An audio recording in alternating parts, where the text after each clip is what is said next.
Assalamualaikum warahmatullahi wabarakatuh.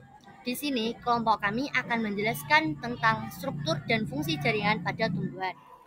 Kali ini, kelompok kami akan membahas mengenai struktur dan fungsi jaringan tumbuhan, meliputi jaringan meristem, jaringan dewasa, proses pengangkutan ekstravaskuler, dan proses pengangkutan intravaskuler. Nah, teman-teman, jaringan tumbuhan sendiri merupakan sekumpulan sel yang memiliki bentuk dan fungsi yang sama. Dalam jaringan, pada umumnya terdapat 3 komponen yang menyusunnya, yaitu sel, substansi seluler, dan cairan. Yang pertama, jaringan meristem. Berdasarkan dari cara terbentuknya, meristem dibagi menjadi dua. Yang pertama, meristem primer. Meristem primer adalah jaringan meristem yang berasal dari meristem embrional. Dan yang kedua adalah meristem sekunder. Meristem sekunder adalah jaringan yang berasal dari jaringan dewasa yang sifatnya kembali meristematis.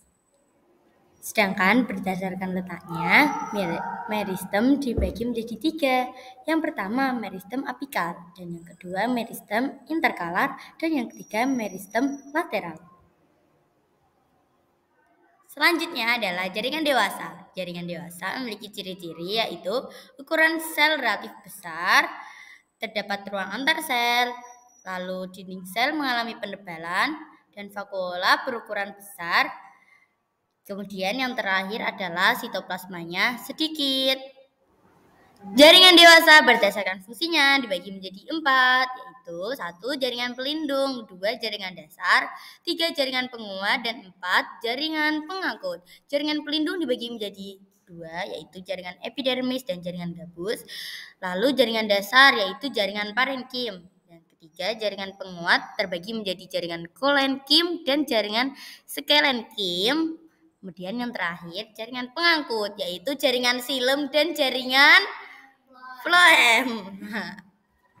Jaringan dewasa, sel-sel meristem baik primer maupun sekunder akan diferensiasi menjadi jaringan permanen.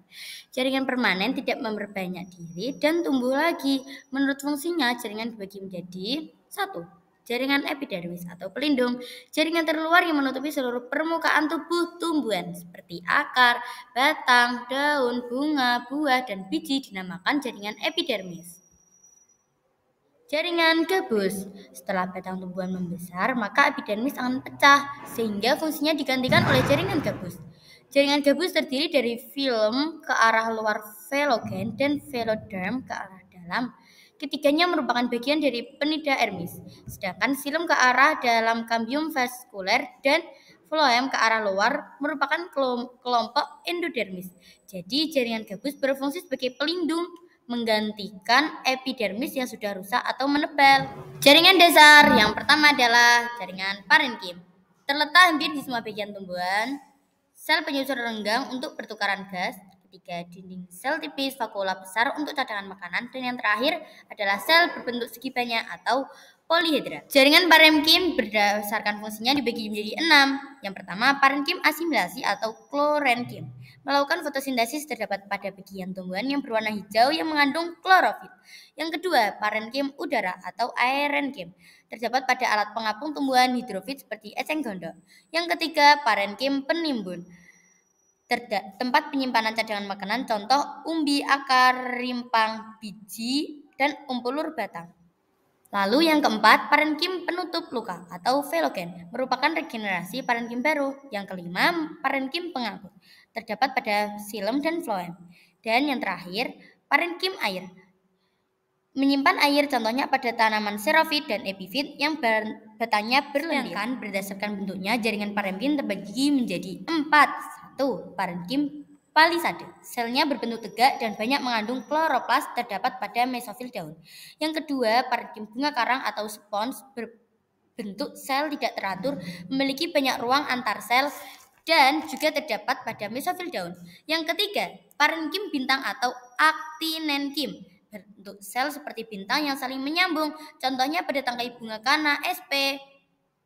Dan parenkim lipatan dinding selnya melipat ke arah dan mengandung kloroplas. Contohnya pada mesofil daun pinus dan Jaringan pandelei. penguat atau disebut juga jaringan mekanik merupakan jaringan yang menunjang bentuk tubuh tumbuhan, selnya kuat dan tebal serta telah mengalami spesialisasi.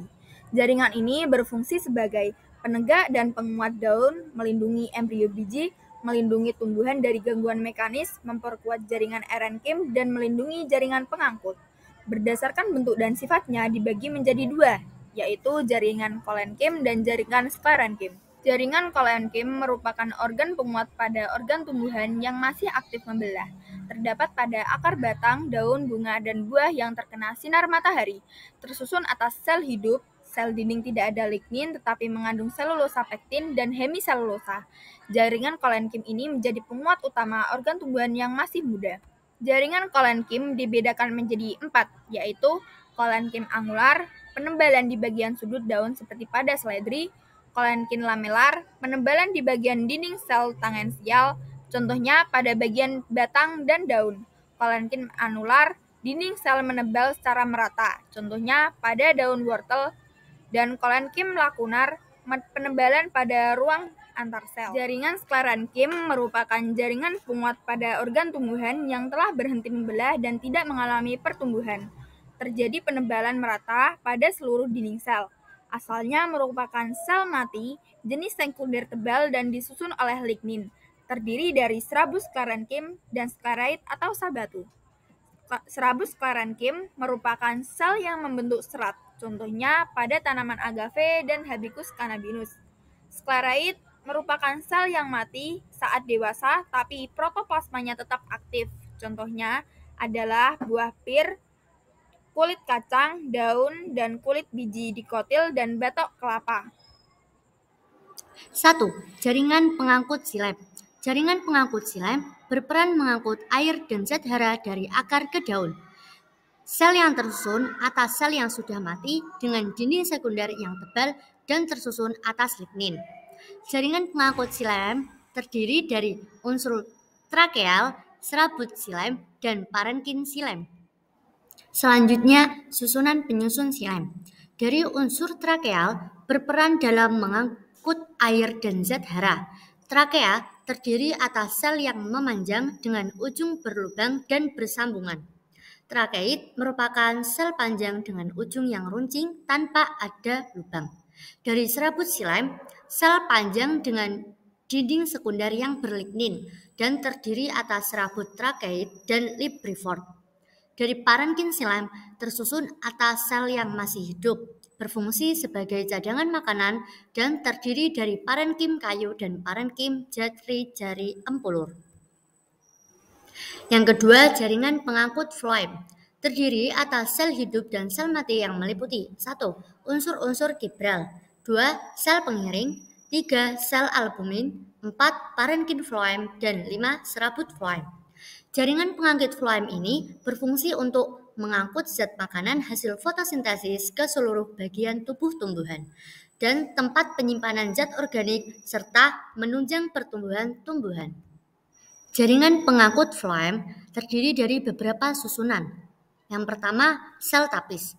Sel yang berikatan dengan sel tapis lainnya dan saling berletakan antara dinding ujung sel di bawah dan di atasnya. Yang kedua, sel pengiring.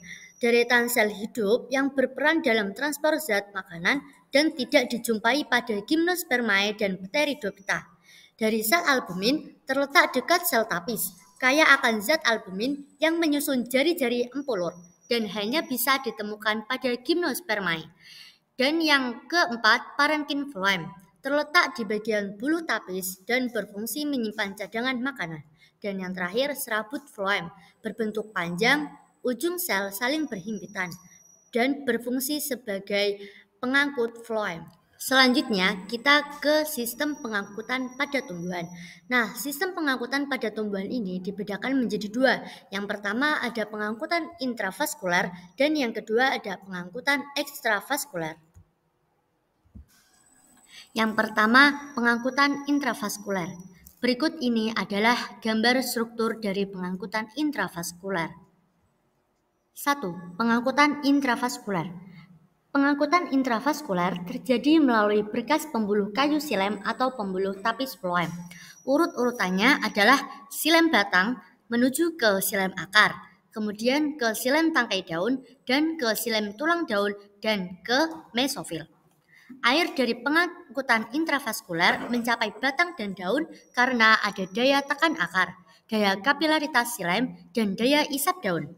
Nah, sebagian air ini digunakan untuk proses fotosintesis dan sebagian lagi untuk transpirasi. Yang kedua, proses pengangkutan ekstravaskular.